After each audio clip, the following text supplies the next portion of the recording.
Angin kencang tiba-tiba melanda bagian kota Mamuju. Tenda UMKM di Anjungan Pantai Manakara Mamuju tersapu angin hingga porak-poranda. Dari video rekaman warganet, seorang pria berusaha menahan tenda miliknya yang tertiup angin. Sementara panggung yang berdiri di Anjungan roboh disapu angin dari arah laut.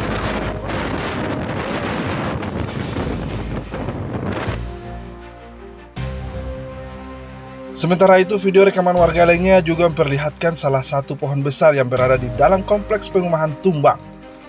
Pohon tumbang tersebut menghantam salah satu rumah warga. Warga Mamuju panik seketika angin disertai hujan lebat tiba-tiba menghantam wilayah kota Mamuju. Warga diimbau untuk selalu waspada, tidak beraktivitas di luar rumah untuk menghindari hal yang tidak diinginkan.